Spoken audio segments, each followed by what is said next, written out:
નમસ્કાર વિદ્યાર્થી મિત્રો, મારી યુટ્યુબ ચેનલ ઇંગ્લિશ વિંગ્લિશમાં આપ સૌનું હાર્દિક સ્વાગત છે. આજનો આપણો વિડીયો છે એ ધોરણ 6ના નવા ઇંગ્લિશનો યુનિટ નંબર 8 જેનું ટાઇટલ છે આઈ એમ કેપેબલ. એનો જે પહેલો સેક્શન છે, પહેલો સેક્શન કેવો છે તો કે લિસનિંગ. અલગ અલગ સેક્શનમાં દરેક પાર્ટને ડિવાઈડ કરવામાં આવ્યા છે. એમાં જે પહેલો સેક્શન છે લિસનિંગ, આજે આપણે આ વિડીયોમાં લિસનિંગ સેક્શનનો અભ્યાસ કરીશું. તો હવે લિસનિંગ સેક્શનમાં પહેલાં તમે જોશો તો અહીંયા આપણને સરસ મજાનું એક પોએમ આપેલી છે.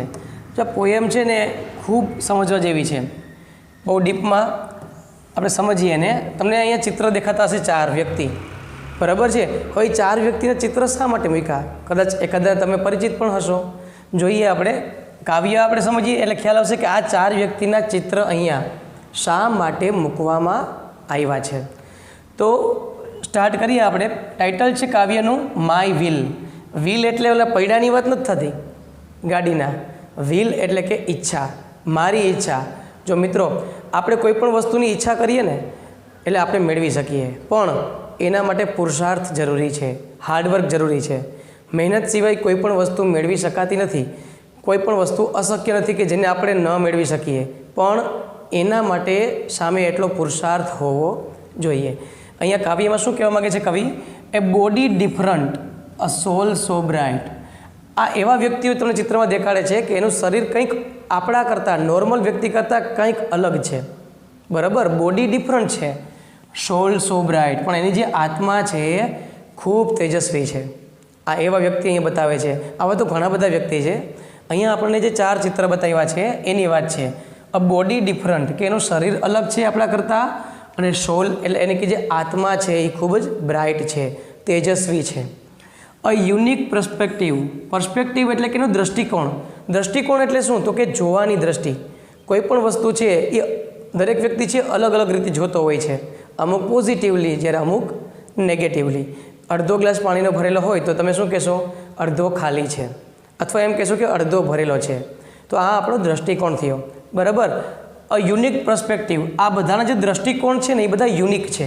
યુનિકનો અર્થ થાય અદ્વિતીય. અ શાઇનિંગ લાઇટ. એકદમ તેજોમય એ જે પ્રકાશ છે એ એકદમ શાઇનિંગ છે, લાઇટ છે. Don't late limitations. ક્યારેય પણ લિમિટેશન્સમાં બંધાવવું નહીં. લિમિટેશન એટલે કે આપણી મર્યાદા, બરાબર. બંધનમાં ક્યારેય બંધાવાનું પરવાનગી આપવાની નહીં. ક્યારેય પણ કોઈ પણ વસ્તુમાં બંધનમાં પરવાનગી આપવાની નહીં. Define their way. કોઈ પણ પરિસ્થિતિ હોય એના રસ્તો શોધી કાઢો. જો કોઈ પણ પરિસ્થિતિ આવે એનો કંઈક ને કંઈક રસ્તો તો હોય જ છે. Four abilities sign. આપણામાં જે એબિલિટીઝ છે, એબિલિટીઝ એટલે કે ક્ષમતા. આપણામાં જે ક્ષમતા છે ને એ હંમેશા શાઇન કરતી જ હોય છે. માત્ર એને ઓળખવાની જરૂર છે કે તમારે ને મારામાં કઈ ક્ષમતા છે. એ દિશામાં આગળ વધો એટલે સફળતા આપણને 100% મળે. વિથ એ લાઉડ છે, ઊંચા અવાજે આપણને સફળતા મળે છે. With wheels or walkers. પૈડાથી અથવા વોકર્સથી. હવે આપણે કાવ્યની જે વાત કરીએ છીએ એ કોઈ નોર્મલ વ્યક્તિની વાત નથી કરતા કવિ. અહીંયા સ્ટાર્ટિંગમાં જ કીધું છે ને, બોડી ડિફરન્ટ. એની બોડી આપણા કરતાં અલગ છે.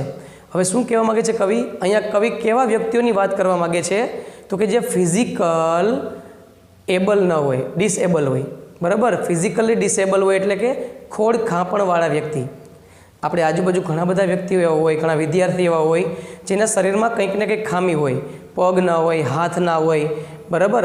પછી મેન્ટલી રિટાયરમેન્ટ, જેને MR કહેવામાં આવે છે, આવા વ્યક્તિ હોય. તો એનો અર્થ એવો નથી કે એ આગળ ન વધી શકે. ભગવાને બધાને શક્તિ આપી છે, પણ પુરુષાર્થ સામે એટલો જ આપણે કરવો પડે. અહીંયા કવિ આવા વ્યક્તિઓની વાત કરે છે કે ભલે વિથ વ્હીલ્સ ઓર વોકર્સ, તેઓ વ્હીલમાં આવે છે અથવા વોકર્સમાં આવે છે. They take their stand. તેઓએ પોતાનું સ્થાન છે ને જમાવી દીધું છે. આ લોકો જે દેખાય છે ને, હમણાં હું તમને એના વિશે ડિટેલમાં માહિતી આપીશ કે એ વ્યક્તિ એવા છે કે તેણે પોતાનું સ્થાન આ દુનિયામાં બનાવ્યું છે. બાકી ઘણા બધા એવા વ્યક્તિ છે સાજા નરમાં હોય પણ બાજુવાળા ઓળખતા ન હોય. એ શું કામનું, બરાબર. Their strength. તેમની જે તાકાત છે, કરેજ, એની જે હિંમત છે. Inspire the land. આ બધાની જે તાકાત છે, આ બધાની જે હિંમત છે ને એ આપણી પૃથ્વી ઉપરના લોકોને શું કરે છે? ઇન્સ્પાયર કરે છે, એને પ્રેરણા આપે છે. Their voices whisper or loudly proclaim. આ લોકોના અવાજ ધીમા હોય છે. વિસ્પર એટલે કે ધીમેથી કહેવું. તેઓ બોલે છે ધીમેથી, પણ તેઓ જોરથી શું બોલે છે? ઊંચા અવાજે આપણને શું કહેવા માગે છે આ લોકો? આઈ એમ કેપેબલ, હું સક્ષમ છું. આઈ એમ નોટ ટેમ્ડ. ટેમ્ડ એટલે કે બીજા ઉપર આશ્રિત. તો હું બીજા ઉપર આશ્રિત નથી. આઈ એમ કેપેબલ, હું સક્ષમ છું. હવે અહીંયા જે 4 ચિત્ર આપ્યા છે એની વાત કરીએ તો આ છે હેલન કેલર. તમે નામ સાંભળ્યું હશે કદાચ, હેલન કેલર. આ એવી વ્યક્તિ હતી જે નાનપણથી જ સાવ નાની ઉંમરે જ્યારે આપણે બોલવાનું શીખતા હોય એ સમયની વાત કરીએ તો હેલન કેલર છે ને નાની ઉંમરે બહેરી અને મૂંગી હતી. બરાબર, એને કંઈ સંભળાતું નહીં. હવે મૂંગી એટલા માટે હતી, બહેરી તો હતી જ, બરાબર, અને આંધળી હતી પાછી. બહેરી અને આંધળી હતી એને કારણે હવે બહેરાશ હોય, જો કોઈ પણ નાનું બાળક હોય ને એ બોલવાનું કેવી રીતે શીખે? તો કે કોઈ શબ્દ એના કાને પડે, એ સાંભળે, પછી એ એની શું કરશે? નકલ કરે. આ રીતે એ બોલવાનું શીખે છે. પણ હેલન કેલર એવી હતી કે નાનપણથી જ પોતે આંધળી હતી અને પછી બહેરી હતી. હવે બહેરી હોય એટલે એના કાને કોઈ શબ્દ સંભળાય નહીં, એને કારણે એ કંઈ બોલવાનું શીખી નથી. તો આવી વ્યક્તિ છે એ ખૂબ જ ઉચ્ચ અભ્યાસ કર્યો. વિચારો, આવી પ્રોબ્લેમ હોવા છતાં પણ સારો એવો અભ્યાસ એને કરેલો. એના એક ગુરુ હતા, એના એક ટીચર હતા જેનું નામ હતું એની સુલિવાન. એણે ખૂબ જ એની પાછળ ભોગ દીધો. બરાબર, તો આવી એક વ્યક્તિ છે હેલન કેલર સ્ટીફન. બરાબર, આ તમે શબ્દ આ કદાચ વ્યક્તિને તમે જોયું હશે જે અહીંયા વ્હીલચેર ઉપર બેઠેલા છે, જેનું નામ છે સ્ટીફન હોકિન્સ. સ્ટીફન હોકિન. બરાબર, સ્ટીફન હોકિન નામનો વ્યક્તિ, એના માતા પિતા ડૉક્ટર હતા.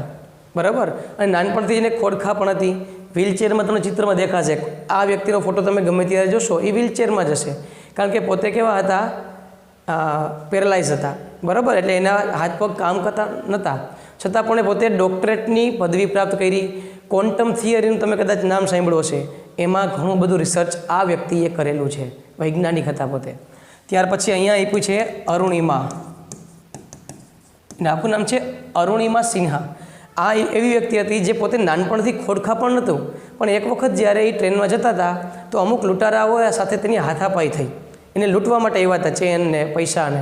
એટલે એણે સામનો કર્યો અને લૂંટારાઓએ તેને ચાલતી ટ્રેનમાંથી નીચે ફેંકી દીધા અને આ અરુણિમાનો એક પગ કપાઈ ગયો. આ અરુણિમા એવી વ્યક્તિ છે કે જે મોટા થઈ, બરાબર, ખૂબ હિંમત ભેગી કરી. ત્યારે એ સમય તમને ખ્યાલ છે કે આર્ટિફિશિયલ લેગ, ખોટો પગ છે એ ફિટ કરવામાં આવે. તો આવા ખોટા પગ સાથે તેણે હિમાલય સર કર્યો. બરાબર, ખોડખાપણવાળી વ્યક્તિ વિશ્વની આ પહેલી એવી વ્યક્તિ છે કે પોતે ખોડખાપણ હોવા છતાં હિમાલય સર કર્યો. બરાબર, તો એ છે અરુણિમા સિન્હા. ત્યાર પછી અહીંયા પેટકર. આ વ્યક્તિનું નામ છે પેટકર. બરાબર, તમે પેરા ઓલિમ્પિકનું નામ સાંભળ્યું હશે. પેરા ઓલિમ્પિક એટલે શું થાય? તો પેરા ઓલિમ્પિક એટલે કે એવો ઓલિમ્પિક્સ કે જેમાં ભાગ લેનાર જે બધા વ્યક્તિઓ હોય છે એ પેરેલાઇઝડ હોય, એટલે કે એનામાં કંઈક ને કંઈક ખોડખાપણ હોય છે. તો આ એવો વ્યક્તિ છે પેટકર. બરાબર, સુબેદાર હતા પોતે. એણે પેરા ઓલિમ્પિકમાં ભાગ લઈ અને ગોલ્ડ મેડલ પ્રાપ્ત કર્યું. તો જો કોઈ વસ્તુ અશક્ય નથી, એના માટે માત્ર એક કરેજ જોઈએ, હિંમત જોઈએ. તો કવિ આપણને આ કાવ્યમાં આવું કહેવા માગે છે. બહુ સરસ મજાનું કાવ્ય હતું. ત્યાર પછી આપણે નેક્સ્ટ એક્ટિવિટી તરફ જઈએ તો એમાં આપણને અહીંયા આપ્યું છે શબ્દ કે લિસન ટુ યોર ટીચર. તમારા શિક્ષકને સાંભળો and repeat the words given below. આ શબ્દને રિપીટ કરો. તો પેલો જે શબ્દ આપ્યો છે એનો છે ડિફરન્ટ. એનો ઉચ્ચાર શું થાય? ડિફરન્ટ, જેનો અર્થ થાય અલગ, જુદું. પર્સ્પેક્ટિવ. પર્સ્પેક્ટિવનો અર્થ થશે દૃષ્ટિકોણ, આપણે જે જોઈએ છીએ એ નજર. યુનિક. યુનિકનો અર્થ થાય અદ્વિતીય, એટલે કે એના જેવું એક પણ નહીં. પછી આપ્યું છે સ્ટ્રેન્થ, એટલે કે તાકાત, બળ. લિમિટેશન્સ એટલે કે મર્યાદાઓ. કરેજ એટલે કે હિંમત, અને કેપેબલ એટલે સક્ષમ. તો આ શબ્દ હતા. તેના પછી આપણે રાઇમિંગ વર્ડ વિશે વાત કરીએ. તેમાં શબ્દ આપ્યા છે આપણને underline the rhyming words, write them and add one more. કે નીચે રાઇમિંગ વર્ડ જે આપેલી છે એમાં અંડરલાઇન કરો. બરાબર, આપણે કાવ્યમાંથી શોધવાના છે, એનો રાઇમિંગ વર્ડ લખવાનો છે અને એમાં પણ આપણે શું કરવાનું? એક શબ્દ એનો રાઇમિંગ વર્ડ એડ કરવાનો છે. તો અહીંયા આપણને કાવ્યમાં કેટલા રાઇમિંગ વર્ડ આપેલા છે?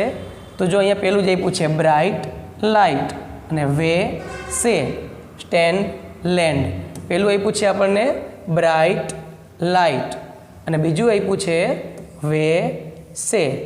અહીંયા લખી લઈએ આપણે. પહેલું આપ્યું છે બ્રાઇટ અને એનું આપ્યું સાથે આપ્યું છે લાઇટ. બ્રાઇટ, લાઇટ, વે, સે. ત્રીજું આપ્યું છે આપણને સ્ટેન્ડ અને આપ્યું છે સાથે લેન્ડ. હવે આ રાઇમિંગ વર્ડની જે પેર છે એમાં આપણે એક એક શબ્દ ઉમેરવાનો છે. તો આવા ઘણા બધા શબ્દ મળી શકે, બરાબર. જેમ કે બ્રાઇટ, લાઇટ તો હું નાઇટ લખી શકું, બરાબર. ફાઇટ લખી શકાય, ઘણા બધા શબ્દ આપણને મળે. વે, સે તો એમાં આપણે લખી શકીએ ડે, લે, બરાબર. સ્ટેન્ડ, લેન્ડ એમાં આપણે મૂકી શકીએ એન્ડ, હેન્ડ. આપણે એક એક શબ્દ એમાં રાઇમિંગ વર્ડનો એડ કરવાનો છે. તો આ હતી એક્ટિવિટી રાઇમિંગ વર્ડની. ત્યાર પછી આપણે આગળ વધીએ નેક્સ્ટ એક્ટિવિટી તરફ. આવો સુંદર મજાની તમારા માટે એક સ્ટોરી આવેલ છે. તો સ્ટોરી આપણે સમજશું, બરાબર. ખૂબ જ સરસ મજાની સ્ટોરી છે આ પાઠ રિલેટેડ, બરાબર. યસ વી કેન એનું ટાઇટલ આપ્યું છે હા આપણે કરી શકીએ. કોઈ પણ વસ્તુ આપણે ન કરી શકીએ એવું હોતું નથી. બસ એક આપણું જે દૃષ્ટિકોણ છે ને આપણું જે હિંમત છે એ હારવાની નથી. હવે આપણે સ્ટોરી સમજીએ. Veena and Shalu are good friends. Veena અને શાલુ બંને સારી ફ્રેન્ડ્સ છે, સારી મિત્ર છે. There is a sports rally in their school next month. આવતા મહિને શાળામાં શું છે? સ્પોર્ટ્સ રેલી છે. they are excited to take part in it. Take પાર્ટનો અર્થ થાય ભાગ લેવો. તેઓ તેમાં ભાગ લેવા માટે ખૂબ જ કેવા હતા? એક્સાઇટેડ હતા. તમારી શાળામાં પ્રવાસની વાત કરે, રમતગમતની વાત કરે તો કેવા તમે એક્સાઇટેડ થઈ જાઓ? ભણવાની વાત કરે તો તકલીફ પડી જાય, બરાબર ને. એટલે અહીંયા આ બંને એક્સાઇટેડ હતા. Veena is a good badminton player. એમાં જે વીણા છે, વીણા એ સારી એવી બેડમિન્ટનની પ્લેયર છે. વાઇલ જ્યારે Shalu is a good at racing. Racing એટલે કે દોડ. દોડમાં સૌથી વધારે કોને વધારે મજા આવતી? તો કે શાલુને. એમાં સારી પરફોર્મન્સ આપતી. Shalu is A bit upset. હવે શાલુ છે ને થોડી ઘણી અપસેટ હતી, અપસેટ છે. શા માટે? બીકોઝ એટલે કારણ કે she has a leg injury. એના પગમાં ઇન્જરી હતી. ઇન્જરી એટલે ઘાયલ, બરાબર ને. પગમાં કંઈક લાગ્યું હતું, ઇન્જરી હતી. She is not sure about taking part in the race. એટલે એને એમ હતું કે હું રેસમાં ભાગ લઈ શકીશ નહીં. એટલે એ થોડી ઘણી મૂંઝાયેલી હતી. હવે આપણે જોઈએ આગળ કે એ ભાગ લે છે કે નહીં. આગળ વધીએ આપણે. Veena says why are you upset. હવે એની બેનપણી આવી, બરાબર, અને પ્રશ્ન કર્યો વાય આર યુ અપસેટ. તું શા માટે અપસેટ છો? શા માટે મૂંઝાયેલી છો? Shalu says Veena I want to participate in the sports rally. કે મારે સ્પોર્ટ્સ રેલીમાં ભાગ લેવો છે. But I am not sure. પણ મને ખાતરી નથી. If I will be able to do it. કે હું આવું કરીશ એની મને ખાતરી નથી. શા માટે ખાતરી નથી એને? કારણ કે એના પગમાં લાગેલું છે, ઇન્જર છે. Look at my leg. મારા પગ તરફ જો. It is all injured. મારો આખો પગ ઘવાયેલો છે. What shall I do. હું શું કરીશ? જો સેલ આઈ પૂછે, બરાબર, એટલે ભવિષ્યકાળનો નિર્દેશ કરે. વીણા સેઝ. વીણા કહે છે ડિયર ફ્રેન્ડ, વહાલી ફ્રેન્ડ, ડોન્ટ બી અપસેટ. મૂંઝાવવું નહીં. Have you not heard the name of Arunima Sinha. શું તે ક્યારે અરુણિમા સિન્હાની વાત સાંભળી નથી? તે ક્યારે એને સાંભળી નથી? The famous mountaineer. હવે અરુણિમા સિન્હા કોણ હતા? મેં તમને હમણાં વાત કરી ને. એ એક લોકપ્રિય માઉન્ટેનર હતા, એટલે કે પર્વતારોહક, જે પર્વત ઉપર ચડતા હોય. એક પગ હોવા છતાં એ પર્વતારોહણ બન્યા હતા. Shalu says no I haven't. નહીં, મેં તો એની ક્યારેય વાત સાંભળી નથી. Who is she. તે કોણ છે? Veena says she was a national level volleyball player. જો આ અરુણિમા સિન્હા હતા ને એ નેશનલ કક્ષાના, રાષ્ટ્રીય કક્ષાના એક વોલીબોલ પ્લેયર હતા. She was pushed out from a running train. ચાલતી ટ્રેનમાંથી એને ધક્કો મારી અને પાડી દેવામાં આવ્યા. કોના દ્વારા? બાય સમ રોબર્સ, લૂંટારા દ્વારા. She was so badly injured. એ એટલા બધા ભયંકર રીતે ઘવાયેલા હતા that one of her legs. તેનો એક પગ વોઝ કટ ઓફ, કાપી નાખવામાં આવ્યો, કપાઈ ગયો ટ્રેનના પાટામાં. સાલુ સેઝ ઓ માય ગોડ, હરે ભગવાન, ધેટ્સ ટેરિબલ. આ તો બહુ ભયંકર કહેવાય. Veena says it's true and still. સાચું છે છતાં પણ. She climbed the world's highest peaks. વિશ્વની સૌથી ઊંચી ટૂંક કઈ આવી? માઉન્ટ એવરેસ્ટ, જે હિમાલયમાં આવેલી છે. બરાબર, એણે શું કર્યું? ક્લાઇમ્ડ અપ, ચડ્યા. And made us proud. અને આપણા ભારત દેશને ગર્વ અપાવ્યું કે એક પગવાળા વ્યક્તિ, જેને આપણે ટેમ્ડ કહીએ, બીજા ઉપર આશ્રિત કહીએ, આવી વ્યક્તિએ પર્વતારોહણ કર્યું. શાલુ સેઝ વન્ડરફુલ, અદ્ભુત. That's the spirit. આ પ્રકારનો જુસ્સો હોવો જોઈએ. વિના says not only C.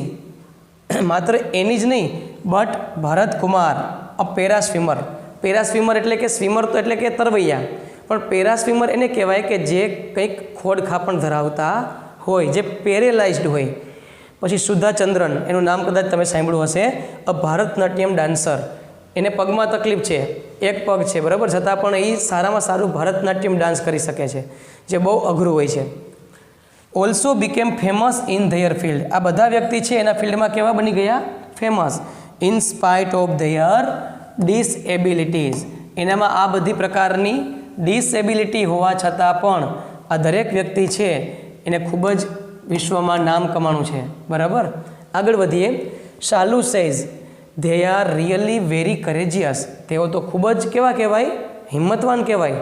And confident people. વિશ્વાસુ લોકો, એટલે કે આ વ્યક્તિ એવા હોય છે કે એને પોતાની ઉપર વિશ્વાસ હોય છે કે હું આ કાર્ય કરી શકીશ. Veena says yes they inspire us. તેઓ આપણને શું આપે છે? પ્રેરણા આપે છે. You are also good at sports. તું પણ સારી એવી ખેલાડી છે, સ્પોર્ટ્સમાં તને સારું એવું ફાવે છે.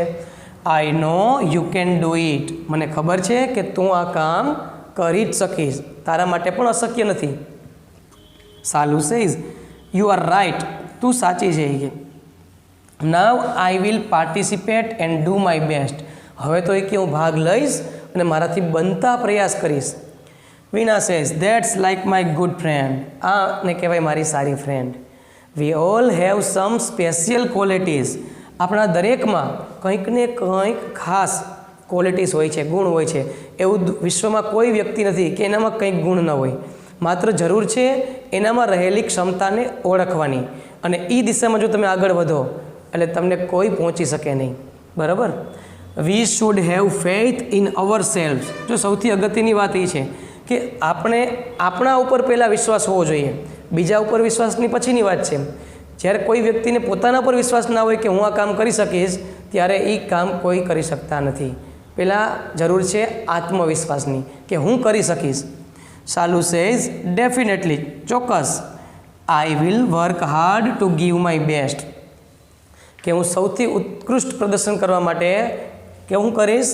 હાર્ડવર્ક કરીશ. Veena says that's why our coach always says. એટલા માટે જ આપણા કોચ હંમેશા કહે છે always say I can, never સે આઈ કાન્ટ. શું કહે છે? ઓલવેઝ સે, હંમેશા શું કહેવાનું? આઈ કેન, હું કરી શકીશ. નેવર સે, શું નહીં કહેવાનું? આઈ કાન્ટ, હું કરી શકીશ નહીં. આ શબ્દનો ઉપયોગ ક્યારેય પણ કરવો નહીં. હંમેશા શું કહેવાનું? આઈ કેન, હું કરી શકીશ. આટલું જો વિશ્વાસ તમારામાં આવી જશે એટલે 50% કામ તમારું એમને હળવું થઈ જશે. બરાબર છે. તો બહુ જોરદાર સ્ટોરી આપણે જોઈ. હવે એને લગતું કંઈક પ્રશ્ન હશે, આપણે સોલ્વ કરીએ ઓપ્શનવાળા. બરાબર. Choose the most appropriate options. નીચેનામાંથી આપણે યોગ્ય વિકલ્પ શોધવાનો છે. તેમાં પહેલું આપ્યું છે આપણને વુ વોઝ ઇન્જર્ડ. અહીંયા બીજા બંને બહેનપણીઓ વાતો કરે છે, શાલુ અને વીણા. એમાં ઇન્જર્ડ કોણ હતું? તો આપણને ખબર છે શાલુ. બરાબર. એટલે એમાં જવાબ આવશે બી. વુ બીકેમ અ ફેમસ માઉન્ટેનર. પ્રસિદ્ધ માઉન્ટેનર કોણ હતા? નીચે ઓપ્શન આપ્યા છે એમાં સુધાચંદ્રન ડાન્સર હતા. બરાબર. ભરતકુમાર અને અરુણિમા સિંહા. ભરતકુમાર છે એ સ્વિમર હતા, જ્યારે આપણો સાચો જવાબ છે અરુણિમા સિન્હા. એને પછીનો પ્રશ્ન જોઈએ, આપણે આગળ વધીએ.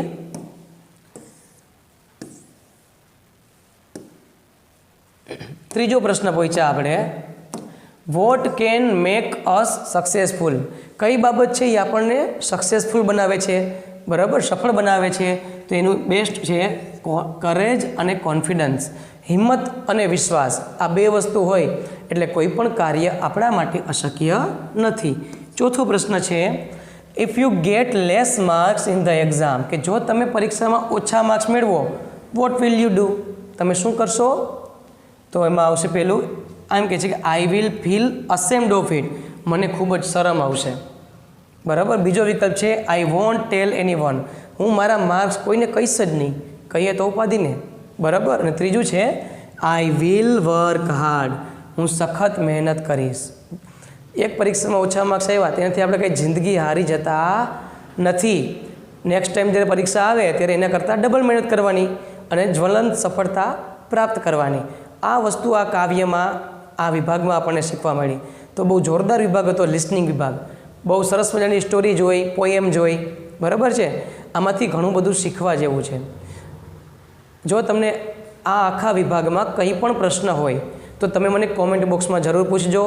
મને ગમશે, હું એનો જવાબ પણ આપીશ. તમને જો આ વિડીયો ગમ્યો હોય તો એને લાઈક કરજો, શેર કરજો અને સબસ્ક્રાઈબ કરજો, જેથી તમને બીજા વિડીયો સરળતાથી પ્રાપ્ત થાય. અસ્તુ. જય હિન્દ, જય ભારત.